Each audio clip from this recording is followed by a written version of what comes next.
Hello everyone, welcome to Hindi रोचक कहानियाँ channel. आज की कहानी है क्या हुआ रानी के साथ।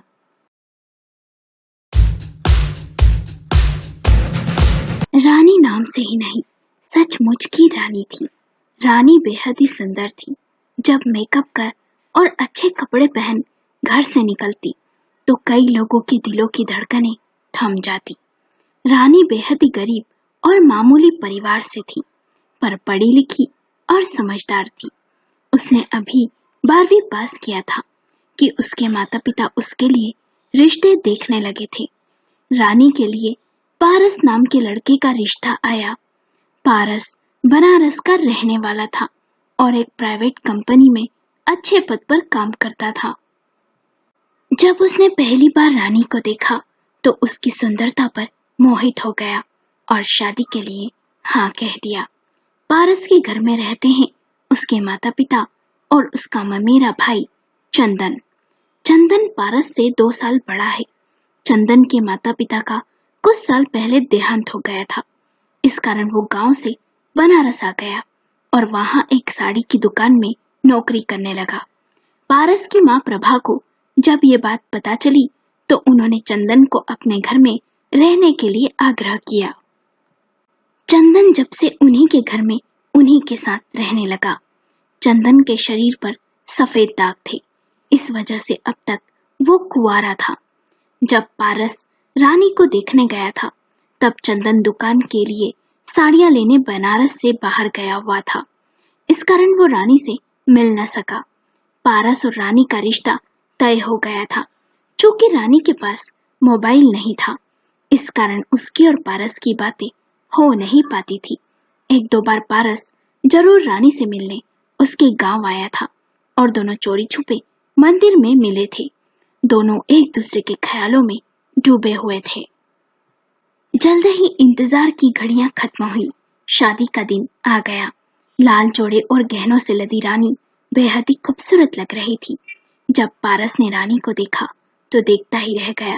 दोनों 7 जन्मों के बंधन में बंधने जा रहे थे। दोनों ही अपने नए जीवन को लेकर बेहद ही उत्साहित थे। पारस के माता पिता भी बेहद ही खुश थे। जब चंदन ने रानी को देखा तो उसे अपलक निहारता ही रहा। एक पल के लिए उसकी खूबसूरती को देख भूल गया कि रानी उसके भाई की, पारस की पत्नी है। जब प्रभा ने उसे किसी काम के लिए आवाज दी तब जाकर उसकी तंत्रा टूटी। ससुराल में रानी का बड़ी ही धूमधाम से स्वागत हुआ। मुंह दिखाई के समय आस पड़ोस की सभी औरतों ने रानी की सुंदरता की तारीफ की। सुहागरात के दिन पारस ने रानी को तोहफे में मोबाइल ला कर दिया। जब भी चंदन रानी को देखता तो सोचता, काश मुझे भी ऐसी ही पत्नी मिले। पर मैं ठहरा कम पढ़ा लिखा और मामूली सी साड़ी की दुकान में काम करने वाला, ऊपर से ये सफेद दाग, तो मेरे नसीब में ऐसी पत्नी कहाँ। ये सोच उसका मन दुख जाता। काश पारस से पहले मैं रानी से मिला होता तो कितना अच्छा होता।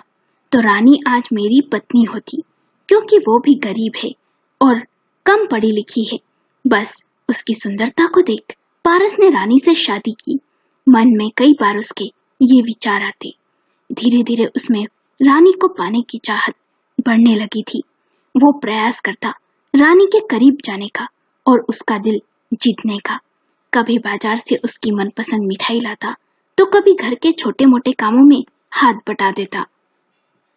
धीरे धीरे अपनी बातों और व्यवहार से चंदन रानी का दिल जीतने में कामयाब भी हो गया था। रानी भी जेठ जी कहकर उससे बहुत बातें करती, हंसी मजाक करती। रानी की नजरों में चंदन एक अच्छा और सभ्य इंसान बनने की कोशिश करता। रानी उसके मन में क्या चल रहा है कभी जान न सकी। एक दिन चंदन फेसबुक चला रहा था। उसने सोचा क्यों न रानी को ढूंढा जाए। उसने रानी को ढूंढा और वो मिल भी गई। उसने देखा रानी ने पारस के साथ बहुत से फोटो डाल रखे हैं, जिनमें रानी ने मॉडर्न ड्रेस भी पहनी हुई है। उसमें रानी और भी खूबसूरत लग रही है। ये देख उसके सीने पर सांप लौट गए। अब वो हर हाल में रानी से अपने दिल की बात कहना चाहता था। उसे यकीन था कि रानी उसके सच्चे प्यार को समझेगी और जरूर उसे अपना लेगी। एक दिन रानी रसोई में खाना बना रही थी। चंदन दुकान से जल्दी आ गया था। वो रसोई में जाकर रानी का हाथ बटाने लगा। रानी ने उसे इनकार भी किया तो बोला, पहले मैं प्रभा बुआ का हाथ भी बटा दिया करता था, तो तुम्हारी मदद तो कर ही सकता हूँ। रानी ने कहा, सच में आप बहुत ही अच्छे हैं। बस ये सुनने की देर थी कि चंदन ने कहा, इतना ही अच्छा हूँ तो तुम मेरी हो जाओ। काश तुमने शादी मुझसे की होती। ये सुन रानी ने कहा, अब ये संभव नहीं। यदि पहले आप मिले होते ना तो जरूर सोचती, और हंसने लगी। उस दिन रानी के व्यवहार और बातों से चंदन जान गया कि रानी के मन में कहीं न कहीं उसके लिए प्यार है, और वो साफ कहने से हिचकिचा रही है। पर रानी ने तो उसे मजाक में ले जवाब दिया था, पर उस जवाब को चंदन ने कुछ ज्यादा ही गंभीरता से ले लिया। उसके मन में उसे पाने की लालसा बढ़ने लगी थी। अब वो किसी भी हद तक जाने को तैयार था। वो सोचने लगा था कि रानी को किसी तरह अपने दिल की बात कहूं और घर से भागने के लिए मना लूंगा, क्योंकि कहीं ना कहीं रानी भी मुझे पसंद करती है। एक दिन पारस ऑफिस के काम से शहर से बाहर गया हुआ था और पारस के पिताजी किसी रिश्तेदार की शादी में गए हुए थे। चंदन ने सोचा, मौका अच्छा है, क्यों न रानी से अपने मन की बात कह दूं। शायद रानी मान जाए और फिर हम यहाँ से भागकर अपनी एक नई दुनिया बसा लेंगे। पर उसके लिए प्रभा बुआ का कुछ करना होगा। वो जानता था कि प्रभा और रानी दोनों रात को सोने से पहले दूध पीती हैं। वो रात को रसोई में गया। वहां दूध के 2 गिलास रखे थे। उसने उनमें से एक गिलास में नींद की दवा मिला दी और छुपकर इंतजार करने लगा। पर गलती से वो दूध प्रभा की जगह रानी ने पी लिया। चंदन के मंसूबों पर पानी फिर गया। रानी जब सुबह उठी तो उसका सर बड़ा ही भारी सा लग रहा था और चक्कर भी आ रहे थे। अगली रात जब चंदन ने सोचा कि आज फिर कोशिश की जाए, तो रानी ने उसे गिलास में कुछ डालते हुए देख लिया। रानी को देख चंदन सकपका गया और बोला, मुझे लगा दूध में कुछ गिर गया है। रानी रसोई में से दूध के गिलास ले चली गई, पर उसे शक हो गया था। इस कारण उसने वो दूध ना तो अपनी सास को दिया और ना ही खुद पिया। दूध फट गया बहाना बनाकर फेंक दिया। अगली रात वो जानना चाहती थी कि आखिर चंदन दूध के रखे गिलास में क्या डाल रहा था। उसने फ्रिज के ऊपर रखे फूलदान में कैमरा रख दिया। चंदन को जरा भी एहसास नहीं था कि रानी सच जान गई है। चंदन ने फिर किचन के प्लेटफॉर्म पर ढक कर रखे 2 गिलासों में से एक गिलास में दवा डाल दी और वहां से चला गया। आज उसके पास आखिरी मौका था, क्योंकि अगले दिन पारस वापस आने वाला था। मन ही मन सोच रहा था, आज गिलास सही हाथों में जाए, पर रानी ने मौका देख जानबूझकर दूध के गिलास गिरा दिए। ये देख चंदन को बेहद ही गुस्सा आया, पर मन ही मन सोचा, कोई बात नहीं, आज नहीं तो कल मौका जरूर मिलेगा। मैं रानी को अपने दिल की बात बताकर यहाँ से भागने के लिए मना ही लूंगा। रानी ने जब रिकॉर्डिंग देखी तो हैरान थी। उसमें साफ दिख रहा था कि चंदन ने उसमें कुछ डाला और मिलाया, पर चंदन ऐसा क्यों कर रहा है? वो चीज क्या थी? ये रानी समझ न सकी। जब पारस लौट कर आया तो रानी ने उसे सारी बातें बताई और रिकॉर्डिंग भी दिखाई, जिसे देख पारस ने कहा, चंदन आखिर करना क्या चाहता था? उसके मन में क्या है? कहीं सब लूट कर भागना तो नहीं चाहता? पर उसे देख लगता तो नहीं कभी, और कई बार वो घर में अकेला भी रहा।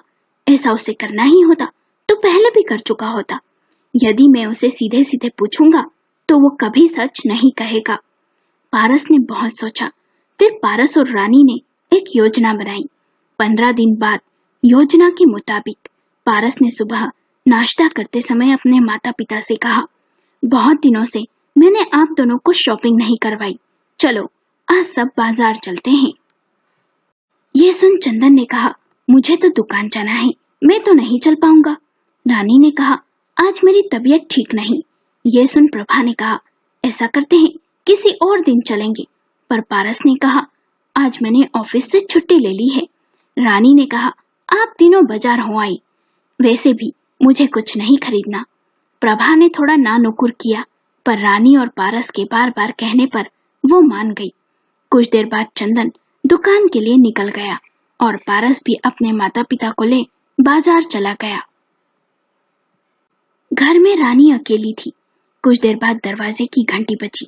रानी ने दरवाजा खोला तो चंदन को देख बोली, जेठ जी आप इस समय? चंदन आकर सोफे पर बैठ गया और बोला, हाँ, दरअसल मैं आज दुकान गया ही नहीं, बाहर छिपकर सबके जाने का इंतजार कर रहा था। देखो रानी, मैं बहुत दिनों से तुमसे कुछ कहना चाहता हूँ, पर मौका ही नहीं मिला। मेरी बातों को समझना। रानी मौन थी। चंदन ने कहा, रानी, मैं तुम्हें बहुत चाहने लगा हूँ, तुम्हारे बिना जीने की कल्पना भी नहीं कर सकता। मैं जानता हूँ तुम भी मुझे बहुत चाहती हो और तुम कहने में हिचकिचाती हो। चलो इस बंधन को तोड़ देते हैं आज और भाग चलते हैं बहुत दूर, जहाँ मैं हूँ और तुम हो। बस, कह उसने रानी का हाथ पकड़ लिया। रानी ने कहा, ये सब क्या बकवास है? मैंने आपको सदा अपने बड़े भाई या जेठ की नजरों से ही देखा है। आपको जरूर कोई गलतफहमी हुई है। आपको शर्म नहीं आई ये सब सोचते हुए? चंदन ने कहा, तुम झूठ कह रही हो ना रानी। तू दुनिया की परवाह मत कर रानी, प्लीज मेरे साथ चल। रानी ने गुस्से में कहा, मेरे मन में आपके लिए ना तो कभी कुछ था और ना ही है, समझे ना? तभी पारस और उसके माता पिता भी आ गए। उन्होंने भी सब सुन लिया था। चंदन उन्हें आश्चर्य से देखने लगा तो पारस ने कहा, यह सब एक योजना थी। दरअसल रानी ने तुम्हें उस रात दूध में कुछ मिलाते देख लिया था और उसके बाद रिकॉर्डिंग भी कर ली थी। जब उसने मुझे बताया तो हमें समझ न आया कि तुम्हारे मन में क्या है, पर जब मैंने गौर किया तो मैं जान गया और तुम्हें ये मौका दिया। मैंने तुम्हें बड़ा भाई माना और तुम मेरी ही गृहस्थी में आग लगाने चले थे। प्रभा ने कहा, शर्म नहीं आई? जिस थाली में खाया उसी में छेद किया। मैंने तुझे बेसहारा समझकर अपने घर में पनाह दी और तू निकल जा इस घर से। प्रभा के पति ने भी कहा, अरे हम तो तेरी शादी करवाना चाहते थे और तू ऐसी सोच रखता है। उसी समय चंदन को घर से जाने को कह दिया गया। चंदन मौन रहा, सामान बांध चला गया। चंदन को मन ही मन पछतावा था कि उसने सही नहीं किया। माना प्यार किया, पर उसे पाने के लिए गलत रास्ता चुनना सही नहीं था। मुझे रानी के मन से नहीं खूबसूरती से प्यार था, क्योंकि मुझे कभी उस जैसी लड़की नहीं मिल पाती। उसे देख हसीन ख्वाब बुने और बुआ के एहसान तक भूल गया। उस घर ने मुझे पनाह दी, उन्हीं के साथ विश्वासघात करने जा रहा था, पर अब पछताने से क्या मतलब था? गिनती का एक रिश्ता था, वो भी खूबसूरत पत्नी की लालसा के चक्कर में खो दिया था। प्यार करना सही है, पर एक तरफा प्यार गलतफहमी और हर हाल में उसे पाने की चाहत सदा इंसान को पतन की तरफ ही ले जाती है। पारस और उसके परिवार को अफसोस था कि चंदन जैसे इंसान को पहचान न सके। अच्छा हुआ सही समय पर सच पता चल गया और कोई अनहोनी ना हुई। दोस्तों, आपको कहानी कैसी लगी? हमें अपने विचार कमेंट करके बताएं। कहानी पसंद आई हो तो कमेंट बॉक्स में YES जरूर लिखें। कहानी अच्छी लगी हो तो लाइक करें, शेयर करें और चैनल को सब्सक्राइब करें।